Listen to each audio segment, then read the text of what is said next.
Chapter 1 The Arrival. The road leading to Blackwood Hollow was serpentine, winding through dense forest that seemed to whisper in the cold autumn wind. Sarah Johnson gripped the steering wheel tightly, her knuckles white against the dark leather. She had inherited the old mansion from her great-aunt Beatrice, a woman she barely remembered, and decided to spend a week there to escape the hustle and bustle of city life. As Sarah drove deeper into the forest, the trees grew thicker, their gnarled branches intertwining above, blocking out the waning sunlight. Her GPS lost signal miles ago, and she relied on the handwritten directions from her lawyer. A sense of unease settled in the pit of her stomach, growing stronger with each mile. Finally, she saw it, the Blackwood Mansion. It stood at the end of a long, gravel driveway, looming like a sentinel of the past. The Victorian architecture was still impressive, though time had taken its toll on the once grand estate. Ivy crawled up the stone walls, and many windows were dark, the glass fogged with years of neglect. Sarah parked the car and stepped out, the chill in the air biting through her coat. She fumbled for the old brass key, her breath visible in the cold air. As she unlocked the heavy front door, it creaked open with a sound that echoed through the empty halls. She stepped inside, the musty smell of age and dust filling her nostrils. The interior was as eerie as the exterior, with antique furniture covered in white sheets and cobwebs draping the corners. Sarah moved through the grand foyer, her footsteps echoing on the wooden floor. She found a lamp and switched it on, the dim light casting long, unsettling shadows. A noise made her jump, a faint, almost imperceptible whisper. She spun around, her heart pounding. But the hall was empty. Just the wind, she told herself, taking a deep breath. She gathered her bags and headed upstairs to find a suitable room to stay in. As she settled in, she couldn't shake the feeling of being watched. The whispers seemed to follow her, growing louder as night fell. Determined to ignore her mounting fear, she unpacked and prepared for bed. But sleep did not come easily. The whispers grew louder, forming words she couldn't quite understand. And then, just as she was about to drift off, she heard it clearly, a single word that sent chills down her spine. Sarah. Chapter 2 The History of Blackwood. The next morning, Sarah woke groggy and unsettled. The sunlight streaming through the dusty windows did little to dispel the memories of the eerie whispers from the night before. She decided to explore the mansion, hoping to distract herself and perhaps uncover some of the house's secrets. The library was her first stop. Floor-to-ceiling shelves were filled with old, leather-bound books, their spines cracked with age. As she browsed, she found a thick, dusty tome titled The History of Blackwood Hollow.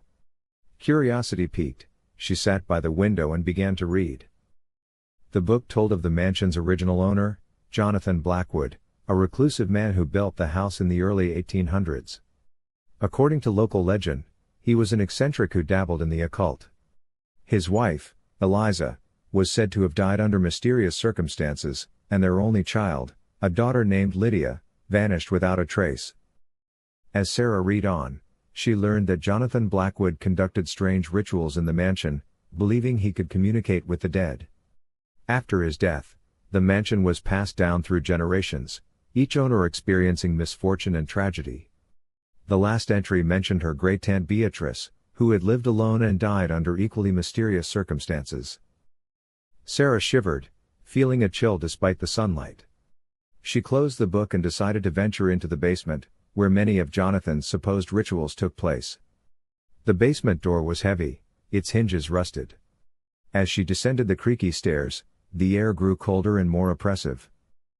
The basement was vast, with stone walls and a dirt floor. An old wooden table stood in the center, covered in strange symbols and burned-out candles. As Sarah inspected the table, she found a diary, Jonathan Blackwood's personal journal. Her hands trembled as she opened it, the pages brittle with age. The entries detailed his obsession with the afterlife and his attempts to contact his deceased wife and daughter. The last entry was particularly disturbing, describing a ritual he performed on the night his daughter disappeared. He believed he had succeeded in opening a portal to the other side, but instead, something came through, a presence that haunted the mansion ever since. Sarah felt a cold draft and looked up, her breath hitching. In the corner of the basement, She saw a shadow, darker than the surrounding darkness. It moved, almost imperceptibly, and she could hear the faint whispers again, growing louder and more insistent. Leave. Now. Chapter 3, The Presence. Sarah fled the basement, heart racing. She locked the door behind her and leaned against it, gasping for breath. The whispers had followed her, their urgency growing. She needed answers. Determined to find out what was haunting her, she decided to visit the local town and speak with anyone who might know more about the mansion's dark history. The town of Blackwood Hollow was small and old-fashioned, with quaint shops and narrow streets.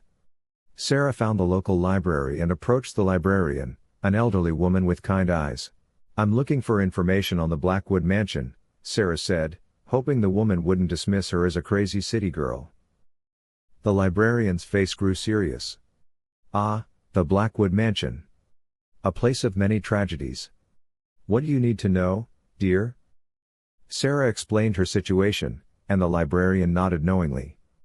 Jonathan Blackwood was indeed a troubled man. His experiments with the occult are well documented, but there are rumors. Whispers, if you will, of something more sinister. Many believe that he opened a gateway to another realm, unleashing a dark presence that haunts the mansion to this day. "Do you know what happened to his daughter, Lydia?" Sarah asked. The librarian sighed. "She disappeared, and many think she was taken by whatever Jonathan summoned. Some say she still wanders the halls, trapped between worlds." Sarah felt a shiver run down her spine. She thanked the librarian and headed back to the mansion, her mind racing with possibilities. If Lydia was trapped, perhaps there was a way to free her and banish the presence that haunted the house. That night, Sarah armed herself with Jonathan's journal and some candles. She returned to the basement, determined to perform a ritual to communicate with Lydia. She carefully recreated the symbols on the table and lit the candles, their flickering light casting eerie shadows on the walls. She began to read aloud from the journal, her voice steady despite her fear. The air grew colder, and the whispers intensified, swirling around her. Suddenly, the flames of the candles turned blue, and a cold wind blew through the basement. "Who dares disturb the silence of the dead?" a voice echoed, low and menacing. "I am Sarah Johnson," she replied, her voice trembling. "I've come to help Lydia Blackwood. If she is here, please let her speak." The shadows in the basement shifted, and a figure emerged, a young girl with sad eyes, dressed in an old-fashioned nightgown. "Lydia." "Help me," Lydia whispered. "He won't let me go." "Who?" Sarah asked, though she feared she already knew the answer. "The Dark One," Lydia replied, her voice barely audible. "He keeps me here. You must banish him." Sarah nodded, determination replacing her fear. "Tell me how." Chapter 4, The Ritual. Lydia's ghostly form hovered before Sarah, her eyes filled with sorrow. "The Dark One is bound to this place by Jonathan's final ritual. You must undo it." Sarah took a deep breath. "Tell me what I need to do." Lydia guided her through the steps, explaining that they needed to reverse the symbols and chants Jonathan had used.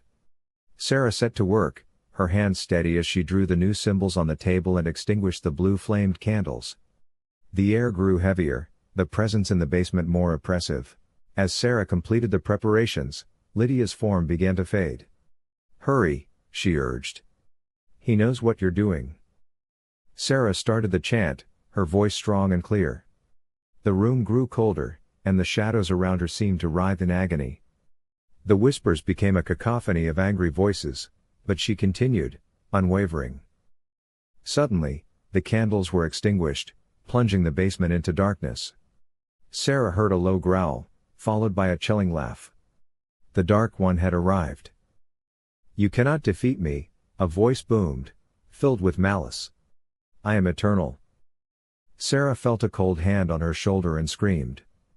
But Lydia's voice cut through the darkness. "Do not falter, Sarah. Finish the ritual." Gathering her courage, Sarah resumed the chant, her voice louder and more forceful. The symbols on the table began to glow, and a blinding light filled the basement. The Dark One roared in fury, but Sarah kept chanting, her will unwavering. The light grew brighter, and the air seemed to vibrate with power. Sarah felt the presence weakening, its grip on the mansion loosening. With a final, defiant shout, she completed the ritual. There was a deafening silence, followed by a rush of wind. The light faded, and the basement was still. The oppressive feeling lifted, replaced by a calm serenity. Sarah fell to her knees, exhausted but triumphant. Lydia's form reappeared, more solid than before. "Thank you," she whispered, her voice filled with gratitude. "You have freed us." Sarah smiled weakly. "Go in peace, Lydia."